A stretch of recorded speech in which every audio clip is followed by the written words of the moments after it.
Leçon de l'école du sabbat, mercredi 9 août 2023, les dons du Christ exalté. Les dons du Christ exalté. S'inspirant du psaume 68, le verset 19, Paul décrit Jésus ressuscité, exalté et conquérant comme étant le pourvoyeur des dons à son peuple depuis les hauteurs. Quels dons Jésus dispense-t-il et dans quel but?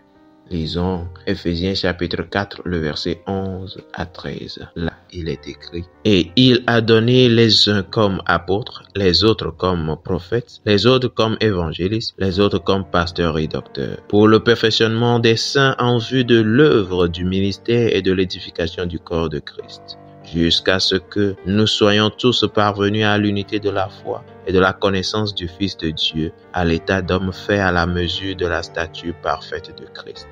Amen. Paul identifie 4 groupes de personnes dotées de dons comme faisant partie du trésor que Jésus donne à son Église. 1. Les apôtres. 2. Les prophètes. 3. Les évangélistes. 4. Les pasteurs et les docteurs. La structure de l'expression pasteur et docteur en grec suggère qu'il s'agit d'un seul groupe. Christ donne ses dons pour accomplir une œuvre importante, le perfectionnement des saints en vue de l'œuvre du ministère et de l'édification du corps de Christ. Ephésiens 4, le verset 12. Et jusqu'à ce que nous soyons tous parvenus à l'unité de la foi et de la connaissance du Fils de Dieu, à l'état d'homme fait à la mesure de la stature parfaite de Christ. Ephésiens 4, le verset 13. Ce dernier point était d'une importance particulière pour les premiers adventistes qui pensaient à la question des dons spirituels d'Ellen G. White. La Bible valide-t-elle le fonctionnement du don de prophétie dans l'Église seulement à l'époque des apôtres? Ou le don continue-t-il jusqu'au retour de Christ? Les premiers adventistes avaient trouvé leur réponse dans Ephésiens 4, le verset 13, et l'avaient raconté à travers une histoire sur le capitaine d'un navire qui était tenu de suivre les instructions données pour un voyage. Alors que le navire s'approchait du port, le capitaine constata que les instructions l'informaient qu'un pilote viendrait à bord pour aider à guider le navire.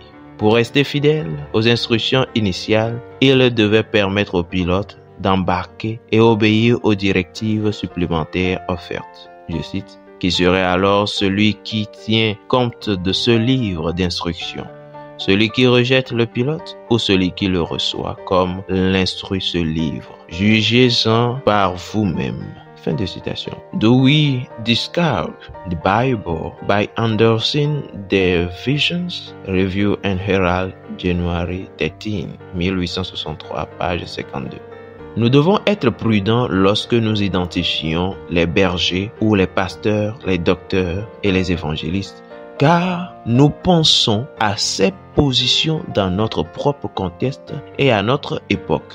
Pour autant que nous puissions le déterminer, à l'époque de Paul, ils étaient tous des dirigeants laïcs qui servaient les églises de maison d'Éphèse. Comparez 1 Pierre 2, le verset 9, Acte 2, verset 46, Acte 12, le verset 12.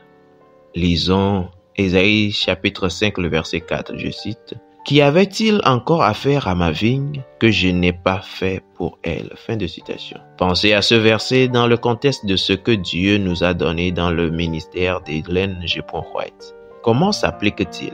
Fidèles auditeurs et internautes, que Dieu vous garde. Amen.